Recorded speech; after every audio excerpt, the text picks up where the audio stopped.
आपण ऐकत आहात जगद्गुरु तत्वदर्शी संत रामपालजी महाराज यांच्याद्वारे लिखित पुस्तक ज्ञानगंगा। परमअक्षर ब्रह्म म्हणजेच सत्यपुरुषाच्या अवतारांची माहिती। 1.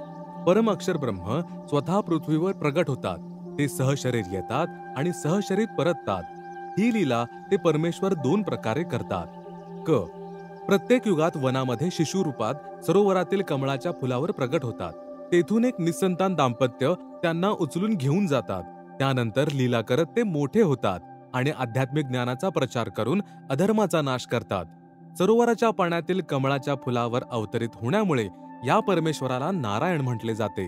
नार म्हणजे जल, आयण म्हणजे येणारा अर्थात जलावर निवास करणारा, त्याला नारायण म्हणून संबोधले जाते। ख. इच्छा होईल तेव्हा साधू संत जिंदा रूपात आपल्या सत्यलोकातून पृथ्वीवर येतात आणि चांगल्या आत्म्यांना ज्ञान देतात। मग ते पुण्यात्मेही ज्ञानाचा प्रचार करून अधर्माचा नाश करतात। ते सुद्धा परमेश्वराने पाठवलेले अवतार असतात। कलियुगात ज्येष्ठ शुद्ध पौर्णिमेला शके 1455 म्हणजे सन 1398 कबीर परमेश्वर सत्यलोकातून चालत आले आणि काशी शहरातील लहरतारा नावाच्या सरोवरातील कमळाच्या फुलावर शिशुरूपात विराजमान झाले। तेथून निरू आणि निमा या विणकर म्हणजे धाणक दाम्पत्याने त्यांना उचलून घरी आणले। शिशुरूपधारी परमेश्वर कबीर देवांनी म्हणजे कबीर परमेश्वर 25 दिवस कोणताही आहार घेतला नाही। निरू आणि निमा हे त्या जन्मात ब्राह्मण होते, श्री शिवजींचे पुजारी होते। मुसलमानांनी जबरदस्तीने मुस्लिम बनवल्यामुळे विणकराचे काम करून आपला उदरनिर्वाह करत होते। बाळाची नाजूक स्थिती पाहून निमाने आपलं इष्टदैवत शिवांचा धावा केला। शिवजी साधूच्या वेशात तेथे आले आणि त्यांनी बालक रूपात विराजमान कबीर परमेश्वरांना पाहिले। बालक रूपातील कबीरजी म्हणाले, हे शिवजी, त्यांना सांगा की एक कुमारी गाय आणा, ती तुमच्या आशीर्वादाने दूध देईल। असंच केलं गेलं। कबीर परमेश्वरांच्या आदेशानुसार भगवान शिवजींनी गायीच्या पाठीवर थोपटले आणि त्याच वेळी त्या कालवडीच्या आचळातून दुधाची धार वाहू लागली। मातीचे एक नवीन लहान गाडगे खाली ठेवण्यात आले। पात्र दुधाने भरल्याबरोबर दूध याचे बंद झाले। त्यानंतर दररोज त्या कालवडीच्या आचळाखाली पात्र ठेवल्यावर दूध येऊ लागले।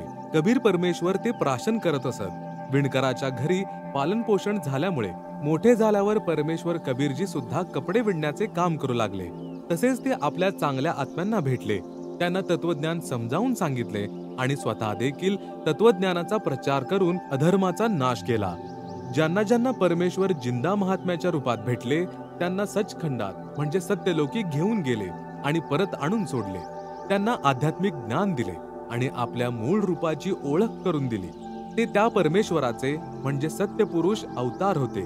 त्यांनीही परमेश्वरांकडून प्राप्त झालेल्या ज्ञानाच्या आधारे अधर्माचा नाश केला। ते अवतार कोण कोण झाले आहेत? 1. आदरणीय धरमदासजी। 2. आदरणीय मलुकदासजी। 3. आदरणीय नानकदेव साहेबजी म्हणजे शीख धर्माचे प्रवर्तक। 4. आदरणीय दादू साहेबजी। 5. आदरणीय गरीबदास साहेबजी, चुडाणी गाव, जिल्हा झज्जर, हरियाणा येथील। तसेच 6. खेकडा गाव, जिल्हा मेरठ, उत्तर प्रदेश येथील आदरणीय घिसादास साहेबजी। हे उपरोक्त सर्व परम अक्षर ब्रह्मचे म्हणजे सत्यपुरुष अवतार होते। आपले कार्य करून निघून गेले। अधर्माचा नाश केल्यामुळे दीर्घकाळ समाजात दुराचार नव्हता। आता सुद्धा संतांची कमतरता नाही, परंतु या संतांची साधना शास्त्राविरुद्ध असल्यामुळे कुठेही शांतता दिसून येत नाही। त्यामुळे समाजात अधर्म वाढत चालला आहे। शेकडो वर्षे हे पंथ आणि संत ज्ञानाचा प्रचार करत आहेत, तरीही अधर्म वाढतच चालला आहे।